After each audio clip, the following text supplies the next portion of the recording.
기초물리학 7번째 강의입니다. 이번 강의에서는 에너지라는 새로운 물리량을 배우고 이 양을 통해서 이 운동을 어떻게 다르게 이해할 수 있는지 알아보도록 하겠습니다.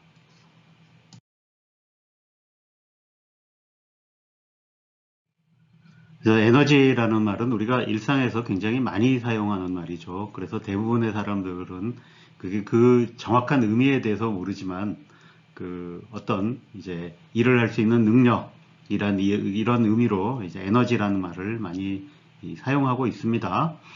자, 이 에너지라는 말의 그 어원은 이 고대 그리스어의 이제 에네르게이아라는 단어로 원래 그 이 아리스토텔레스 철학의 이 중요한 개념의 하나로 이제 기쁨이나 행복 등 그 인간의 몸과 마음 상태를 나타내는 이제 그런 용어였습니다.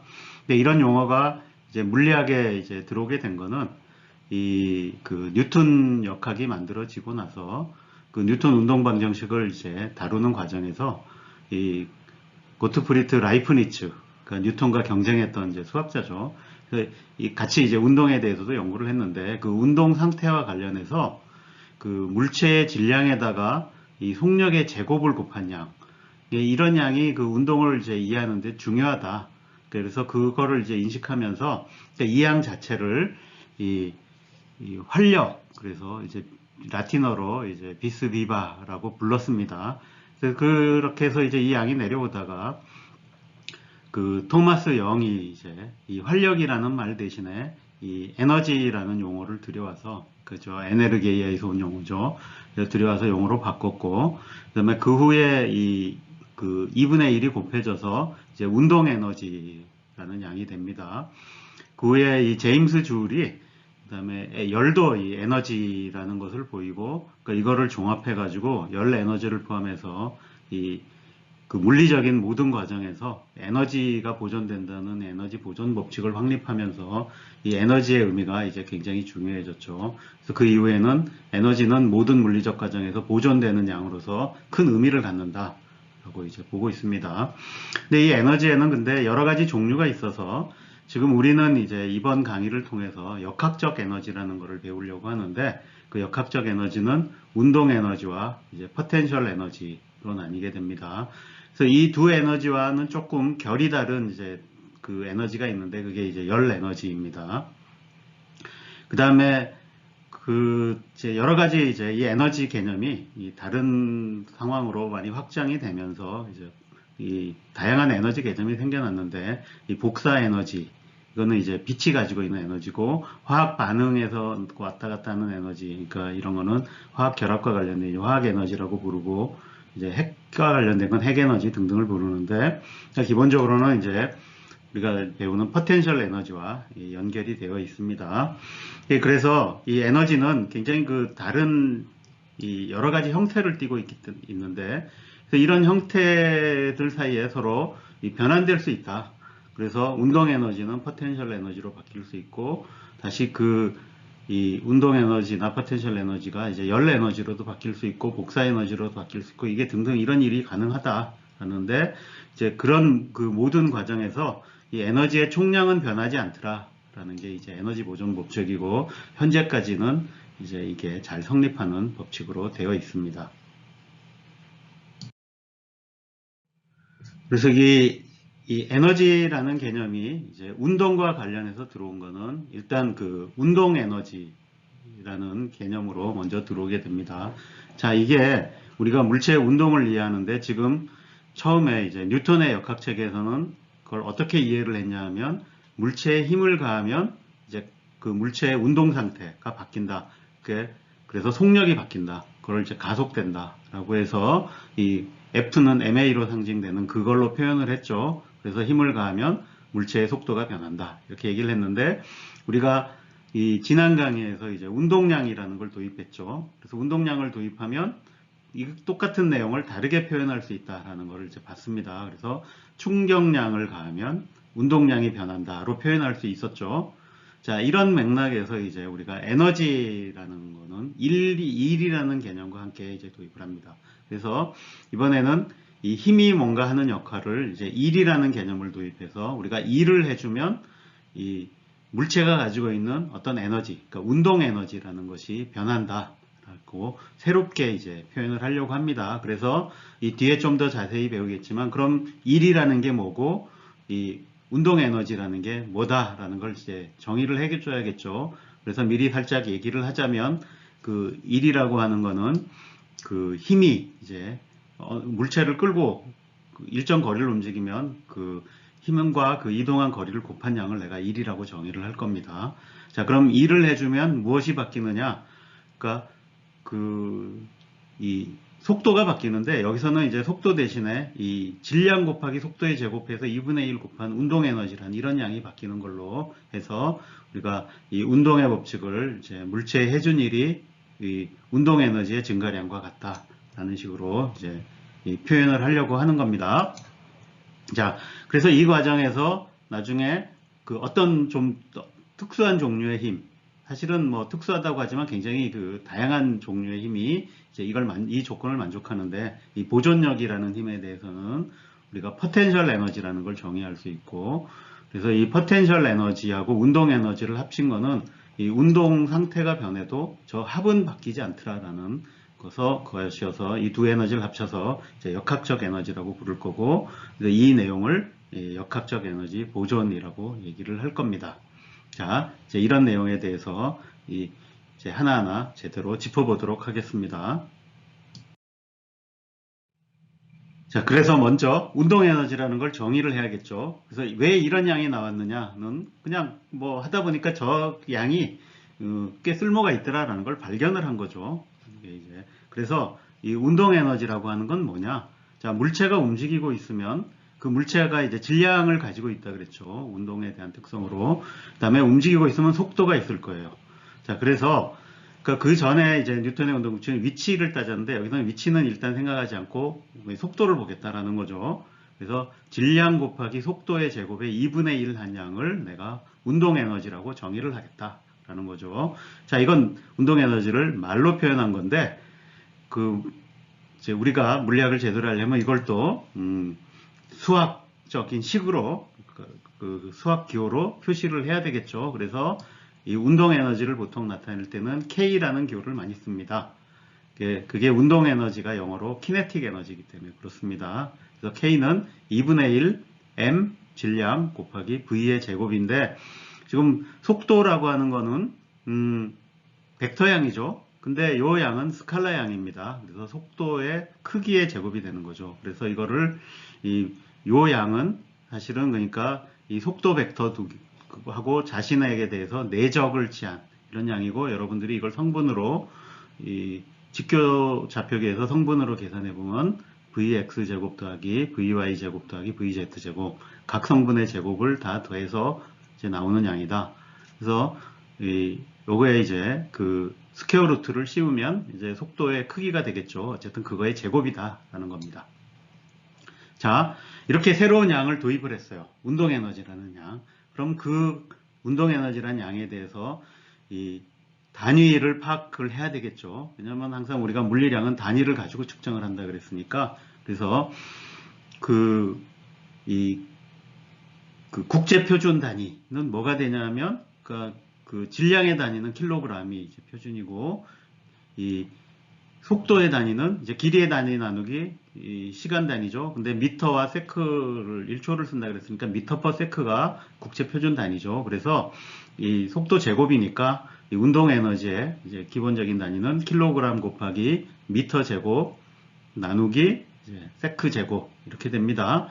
자, 근데 이 앞에서 우리가 힘의 단위 배웠었죠. 그 뉴턴이라는 힘의 단위는 킬로그램 미터 퍼 세크 제곱이었어요. 그럼 거기에 이제 이 에너지 단위는 미터가 하나 더 곱해진 거죠. 그래서 내가 뉴턴 미터라고도 볼 수 있습니다. 그래서 이것도 기억을 해두는 게 좋겠죠. 근데 어쨌든 이 두 양이 이제 에너지 단위가 워낙 그 중요한 양이고 자주 나올 거기 때문에 이 단위는 이제 다른 이름을 붙여서 부릅니다. 그래서 이 단위는 이제 줄이라고 부릅니다. 앞에서 한번 언급을 했죠. 에너지 보존 법칙, 열 에너지까지 포함해서 에너지 보존 법칙을 발견한 분의 이름이 이 제임스 주울이어서 그분의 이름을 따서 이제 주울이라는 단위로 있습니다. 자, 여러분들이 반드시 이 단위를 기억을 해야 되겠습니다. 자, 그래서 운동 에너지 한번 계산을 이제 해봐서 이 크기에 대한 감도 가지고 있는 게 좋겠죠. 그래서 여러분들이 좀 주변에서 볼 수 있는 익숙한 거 한번 생각해 봅시다. 그래서 이 시속 100km, 그러니까 100km/h로 주행하는 이 1310kg의 소형차가 가지고 있는 운동 에너지는 얼마냐? 자, 그럼 K 차는 2분의 1 곱하고 이 차의 질량 곱하고 이 차의 속력을 하는데 내가 이 100km/h로 돼 있는 거를 m/s로 고쳐줘야 우리가 원하는 단위로 얻을 수 있겠죠. 그래서 100km/h를 m/s로 고칠 때는 어떻게 한다? 예, 3.6으로 나눠주면 되더라. 이거 앞에서 배웠죠. m/s를 그 km/h로 바꿀 때는 3.6으로 이제 곱해주면 되고, 이 경우에는 이제 나눠주면 돼서 이제 27.8이라는 숫자가 나옵니다. 그래서 이걸 다 곱하면 이제 5.1 곱하기 10의 5승 주울, 그러니까 50만 주울, 그러니까 100만 주울의 한 절반 정도 되는구나. 아, 자동차가 이렇게 고속도로에서 달리고 있으면 저 정도의 에너지, 그러니까 대략 한 100만 주울 근처에 가까운 에너지를 가지고 있구나 라고 이제 생각하면 되겠습니다. 그러니까 이거보다 약간 더 규모가 큰 거는 지구의 공전 운동 에너지인데, 그러니까 이거는 이 지구의 이제 질량에다가 지구의 공전 속도 30만 km/s입니다. 이거를 이제 m/s로 표현하면 이렇게 되겠죠. 그래서 계산을 해보면 이제 그 운동 에너지는 2.7 곱하기 10의 33승 주울이 된다. 물론 자동차 움직이는 거하고 비교할 수 없는 크기긴 하죠. 예, 이런 식으로 계산하면 되겠다라는 거고, 그 다음에 우리가 주울이라는 단위를 여기서 이제 정의를 했는데, 이 에너지가 이제 굉장히 여러 가지 형태로 나타난다 그랬죠. 그래서 이 적용하는 데마다 약간 또 거기에 그 상황에 더 편리한 에너지 단위들이 있습니다. 그래서 여러 가지 에너지 단위들이 많이 정의돼서 쓰는데, 그 중에 알아두면 좀 좋은 것들, 그러니까 미리 그래서 좀 접해보자는 의미에서, 자, 일렉트론 볼트라는 이제 이 에너지 단위도 씁니다. 이거는 1.6 곱하기 10의 마이너스 19승 주울. 그래서 이거의 의미는 우리가 이 한참 뒤에 이 전자기학이 나올 때 보면 전자를 1볼트의 전이차로 가속했을 때 얻는 운동 에너지를 1일렉트론 볼트라 그런다. 그 다음에 칼로리라는 단위는 열 에너지의 단위로서 도입된 양인데, 이 주울이라는 분이 열도 에너지의 한 형태라서 서로 호환될 수 있다라는 걸 보여서 이제 정의됩니다. 보통 이 큰 칼로리라고 많이 쓰는데, 이 큰 칼로리는 이제 작은 칼로리고, 이거는 이제 4186 주울이다. 그래서 이 양은 원래 정의가 물 1kg을 온도 1도씨 올리는데 필요한 열의 양이다. 정의가 됩니다. 그럼 또 이 폭탄의 위력 같은 것을 할 때는 메가톤이라는 단위를 많이 쓰는데, 이거는 이 TNT 이제 100만 톤이 폭발할 때 방출하는 에너지를 이제 메가톤이라 그럽니다. 예, 4.18 곱하기 10의 15승 주울 정도 되는 에너지의 양입니다. 자, 이번에는 E를 이제 정의를 해보겠습니다. 그러니까 E는 이 힘과 관련된 양이죠. 그래서 앞에 운동 에너지는 이 속도와 관련된, 그러니까 운동 상태와 관련된 것이었다면, 그 운동 상태를 변화시키는 건 힘이었죠. 그래서 이쪽에는 그 힘과 관련된 어떤 새로운 양을 이제 필요로 하는데, 그 양이 바로 일이 되겠습니다. 근데 일상에서 일이라는 용어 굉장히 많이 쓰죠. 우리가 일을 뭐 했다, 뭐 일이 너무 힘들다, 뭐 많이 했다, 이런 식으로 하는데, 그래서 물리학에서는 그 일도 정량적으로 정의를 하는 거죠. 그래서 그 양으로 이제 표시할 수 있게. 그래서 정의는 내가 어떤 힘이 있으면 그 힘을 가지고 물체를 이제 움직였으면 그 이동한 거리가 나오는데, 힘의 방향으로 이동한 거리로 정의를 합니다. 자, 그래서 엄밀한 정의는 약간 좀 적분 기호가 나오지만 이것도 좀 익숙해져야 될 것 같으니까 일단 적었습니다. 자, 그래서 내가 이 F라는 힘으로 이 DR이라고 하는 이런 거리, 굉장히 이제 미소거리죠. 미소거리를 움직였을 때는 한 일의 양이 이렇게 이 벡터 내적을 취한 이런 양이 된다라는 거죠. 근데 그럼 요게 약간 걸리죠. 이건 뭘 뜻하는 것이냐. 근데 앞에서 우리가 이 두 벡터의 내적을 성분, 직교좌표계의 성분으로 적었을 때는 이렇게 간단하게 적힌다 그랬죠. 그러니까 이 힘의 x 성분과 dx, 그다음에 y 성분은 dy, z 성분은 dz를 해서 요 적분을 하는데 요 적분은 조금 여러분들에게 생소하고 까다로울 수 있는 게 이제 간단치가 않아요. 그러니까 물체를 움직일 때는 그 움직이는 경로라는 게 존재하죠. 그래서 그 경로를 따라서 하는 선적분이라는 개념입니다. 그래서 이 물체가 이렇게 움직이면 dr이라는 게 이렇게 정의가 되죠. 그래서 여기를 가지고 적분을 해줘야 돼요. 그래서 실제로 이 적분을 할 때는 약간 주의가 필요합니다. 근데 이런 이제 자세한 내용은 여러분들이 이제 일반 물리를 이렇게 배우면서 익혀보시기 바랍니다. 그래서 지금에서는 좀 간단한 경우만 해서 저 계산이 쉬운 경우만 이제 해보도록 하겠습니다. 자, 어쨌든 이렇게 1을 정의했으니까 1에도 단위가 있겠죠. 근데 1은 힘을 거리로 곱했으니까 힘의 단위는 뉴턴이고 거리의 단위는 미터를 쓰면 뉴턴 미터가 되는데 이 앞에서 봤듯이 이게 주울이라는 단위하고 똑같죠. 그래서 역시 1의 단위도 이 주울이다 라는 거를 이제 기억하시기 바랍니다. 자, 그래서 간단한 경우에 한번 계산을 해보면 내가 일정한 크기의 힘 F라는 그 힘으로 내가 이 F의 방향으로 이 물체를 D만큼 끌고 갔다. 그러면 그때 해준 일은 F.D인데 이 두 벡터가 나란하죠. 그럴 때는 이렇게 F하고 D 곱한 양만큼 바로 됩니다. 근데 이 힘의 방향과 물체가 간 방향이 일치한다는 보장은 없습니다. 실제로 이런 경우에 물체를 내가 위로 끌어도 이 힘으로 물체가 위로 끌려가진 않고 이렇게 수평 방향으로만 이동할 수 있죠. 여러분들 이렇게 일상에서 많이 경험하는 상황입니다. 그러니까 그 경우에는 이때 이 힘이 해준 일은 F.D가 돼서 그러니까 FD가 아니라 FD 코사인 세타가 됩니다. 코사인 세타는 그러니까 이 F 중에 D의 방향으로 이렇게 그 성분만 뽑아낸 거. 그래서 FD 코사인 세타가 된다. 그래서 그 이동한 여기 보면 힘의 방향으로 이동한 거리라고 되어 있는 거죠. 그래서 이렇게 계산 결과가 나온다라는 것을 이제 기억을 해야 되겠습니다. 그래서 여러분들이 요 경로 적분을 할 때도 이렇게 된다라는 걸 기억을 하고 이제 적분을 해야 될 겁니다.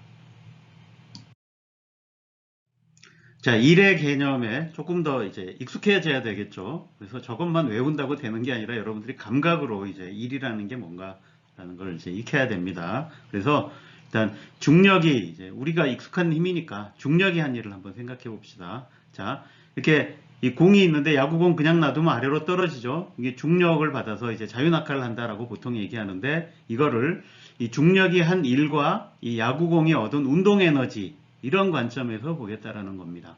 자, 일단 중력이 한 일은 물체가 내려갈 땐 중력은 아랫방향으로 작용하고 힘도 아래방향으로 작용하죠.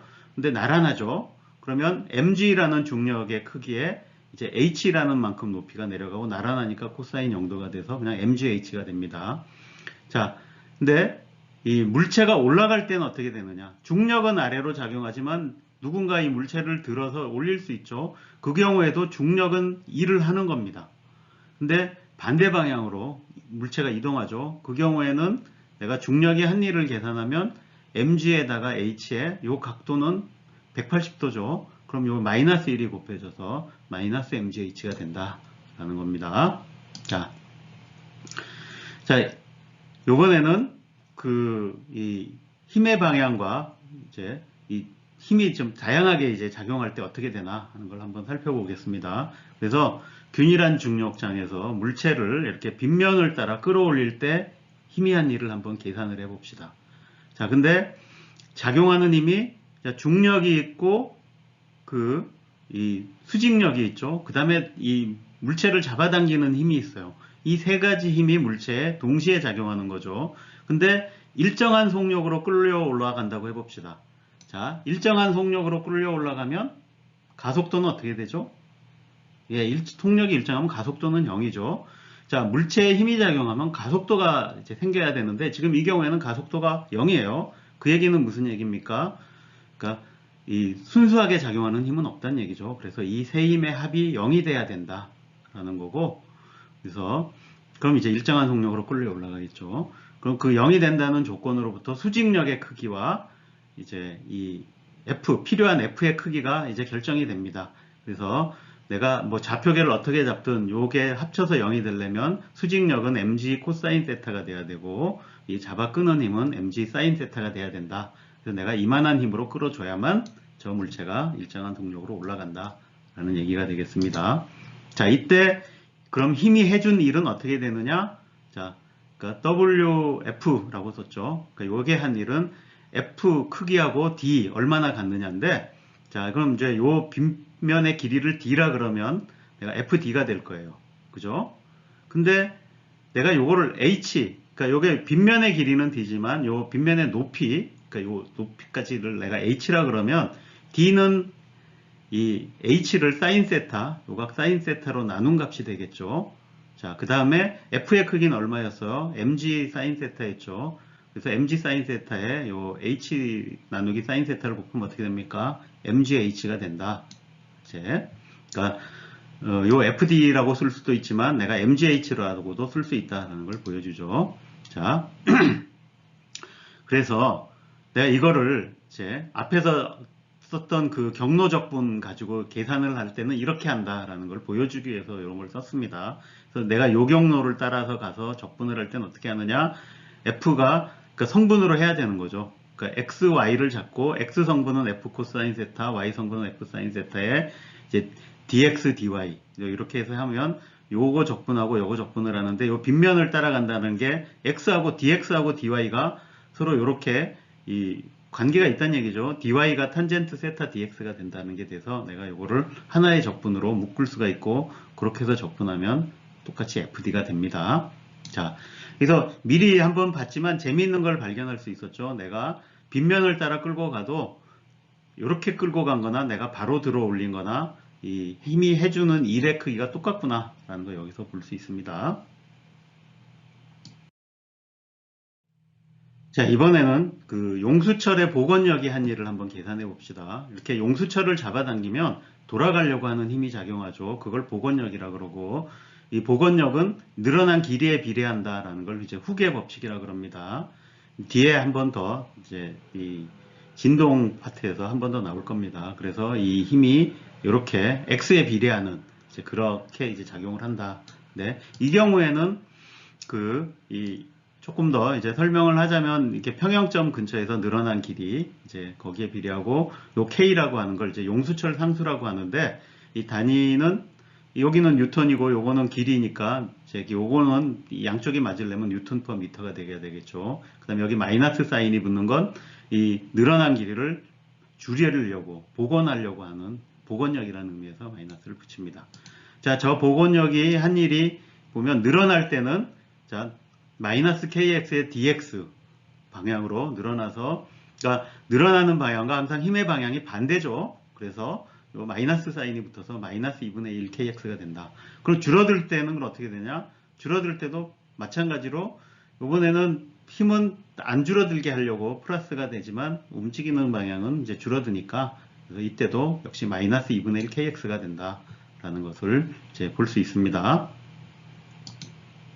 그래서 이 용수철에 가해진 외력이 한 일은 그럼 어떻게 되냐? 이건 복원력이 한 일이죠. 외력이 한 일은 이 복원력에 정확하게 반대 방향으로 항상 작용하죠. 그래서 부호가 반대로 바뀌어서 이제 2분의 1 kx가 된다.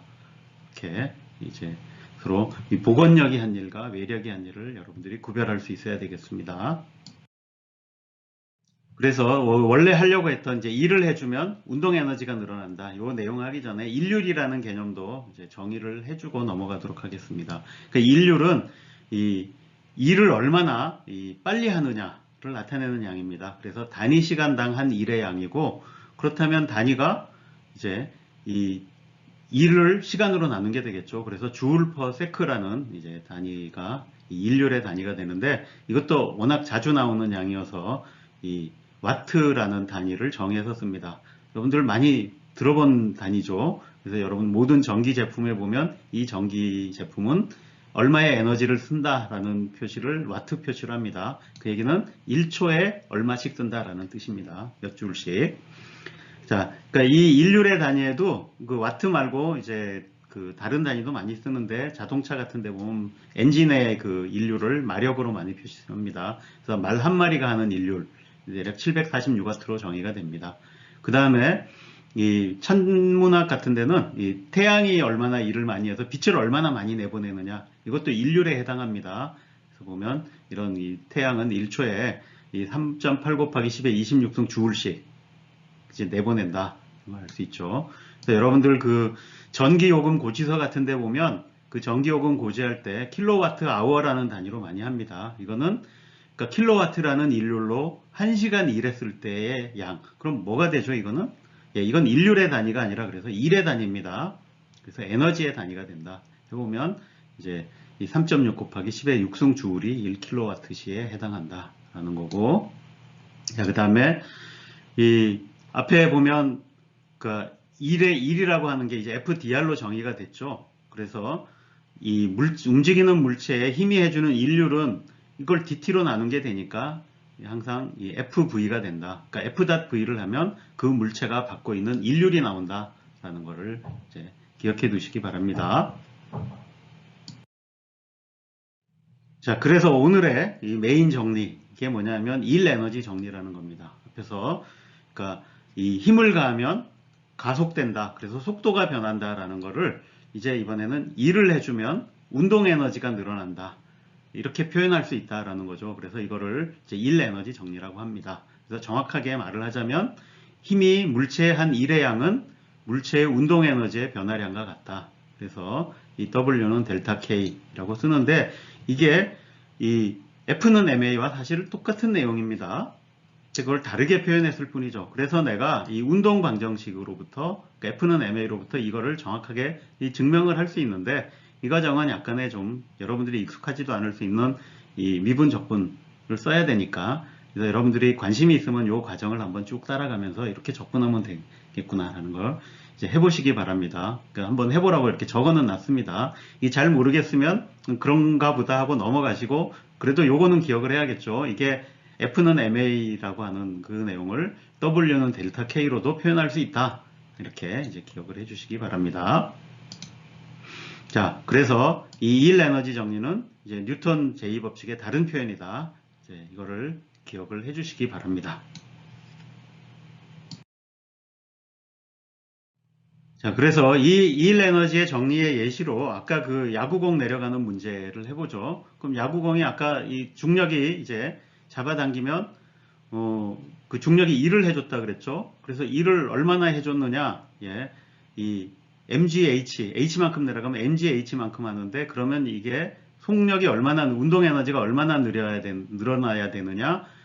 그 W가 델타 K만큼 같아야죠. 그래서 이 델타 K는 처음에 정지해 있었으니까 나중에 여기 속도가 V가 된다 그러면 2분의 1 mv 제곱이 mgh만큼 이제 늘어나야 된다.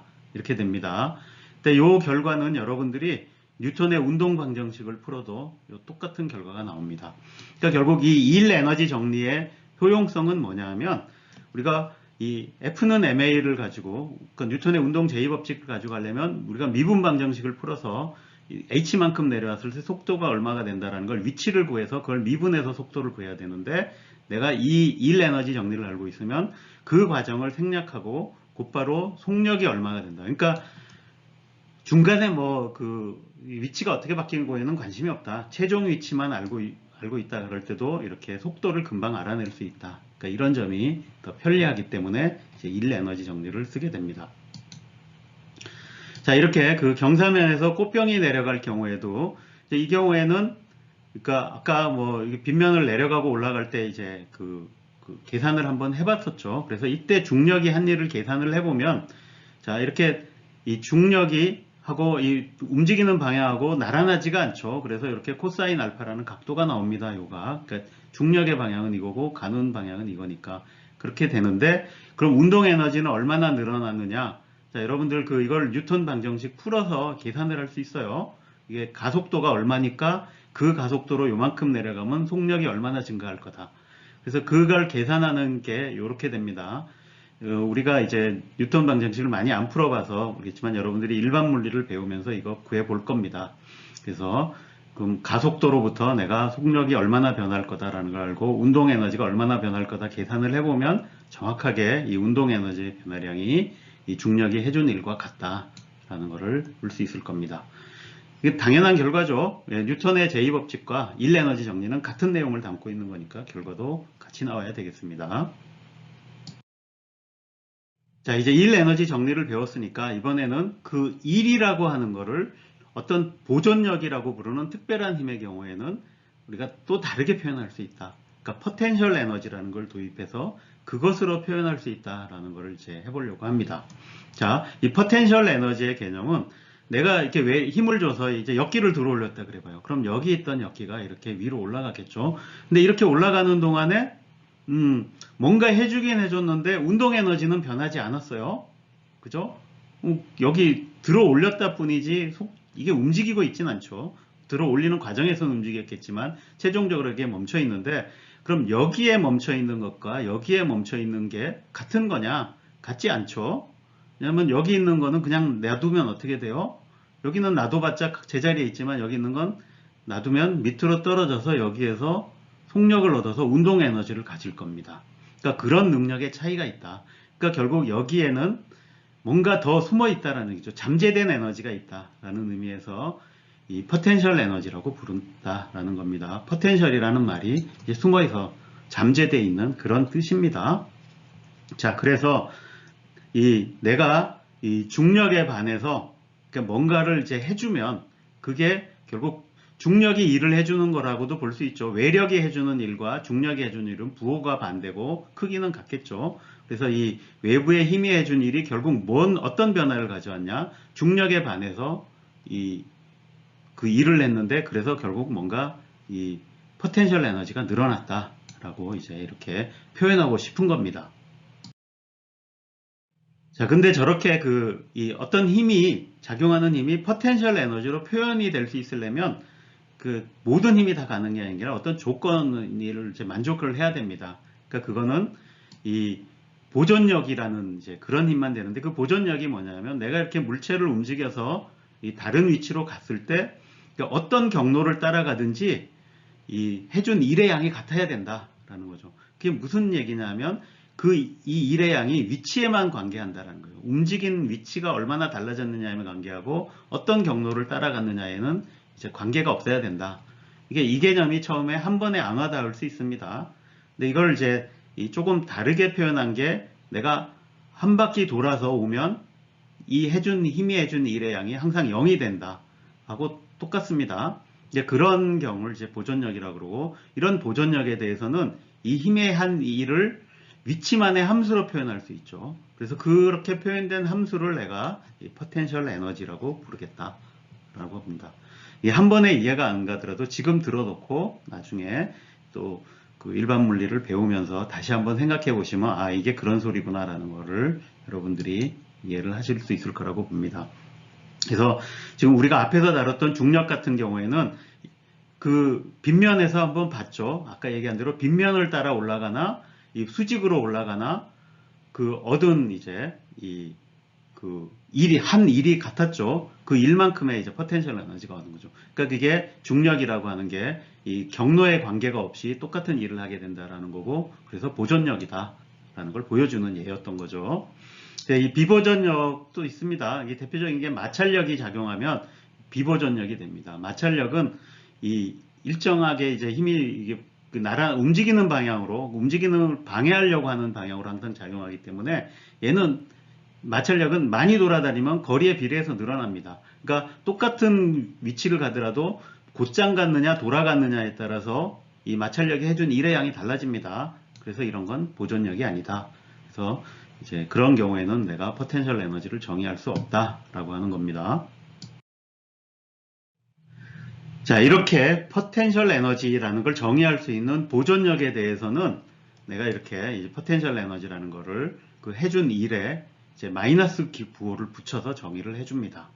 그래서 중력 같은 경우에는 아까 해준 일이 마이너스 mgh 이렇게 됐는데 포텐셜 에너지는 부호가 바뀌겠죠. 그럼 앞에 마이너스가 붙어서 그래서 mgh가 될 거고 이 탄성력이 작용할 때도 그러니까 탄성력이 해준 일은 항상 음수로 나왔죠. 근데 내가 여기 정의에 포텐셜 에너지는 마이너스를 붙이기 때문에 이제 플러스로 돼서 이렇게 이 탄성력이 해주는 포텐셜 에너지 2분의 1 kx 제곱이 된다.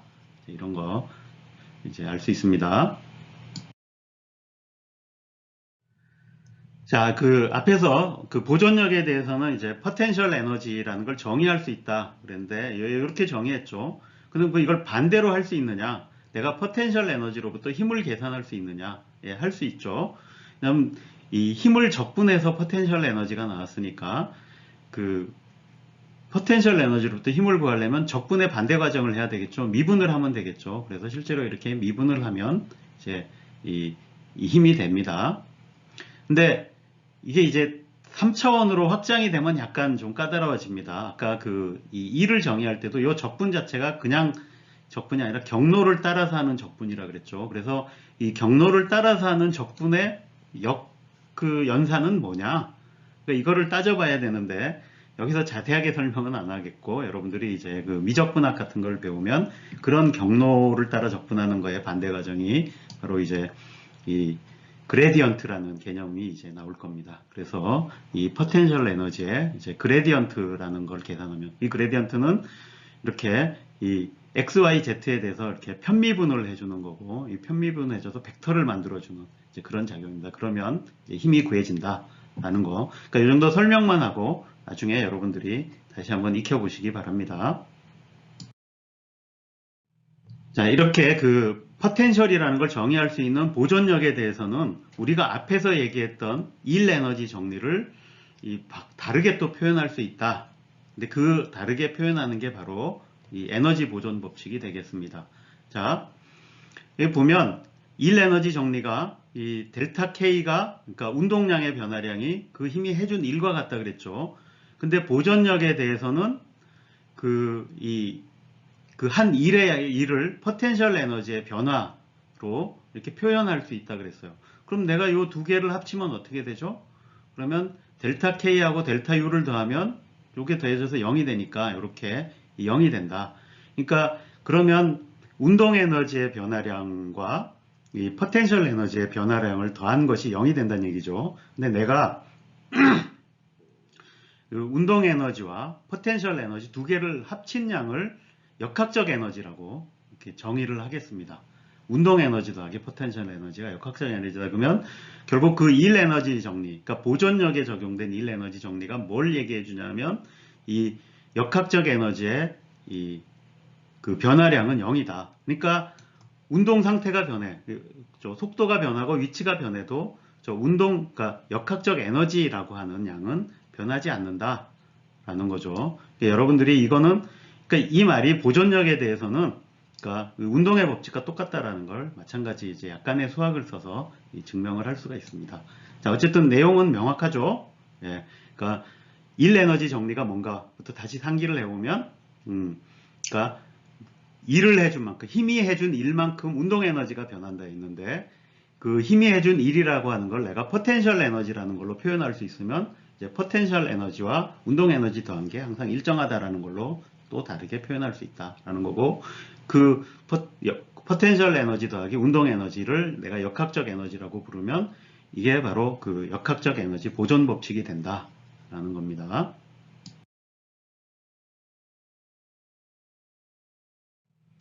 자, 그래서 이번 강의에서는 이제 운동 에너지라는 게 뭐다. 그러니까 2분의 1 mv 제곱이라는 걸로 정의를 하고 그 다음에 일이라는 걸 정의했죠. 힘이 한 일. 그래서 이거는 힘이 물체를 끌고 어떤 경로를 따라가면 그 경로를 따라서 한 경로 적분으로 이제 일을 정의했어요. 그렇게 두 가지를 정의하고 나면 이 뉴턴의 제2법칙, 그러니까 힘을 가하면 가속이 된다, 속도가 변한다라는 거를 일을 해주면 운동 에너지가 늘어난다, 바뀐다 라고 하는 일 에너지 정리로 바꿔 쓸 수 있다 그랬고 그 다음에 이 힘 중에 보존력이라고 하는 힘에 대해서는 이 보존력이 한 일을 포텐셜 에너지라는 걸로 쓸 수 있어서 그래서 그 보존력에 대해서는 이 운동의 운동 법칙을 역학적 에너지 보존 법칙으로 표현할 수 있다. 그래서 이 보존력만 작용할 경우에는 이 운동 에너지와 포텐셜 에너지를 더한 역학적 에너지가 변하지 않고 항상 일정하게 유지된다라는 걸로 얘기할 수 있다라는 것까지 했습니다. 자, 뭐 내용이 많은 것 같지만 이렇게 좀 정리해서 잘 기억을 해주시면 좋을 것 같습니다. 자, 이걸로 이번 강의는 마치도록 하겠습니다.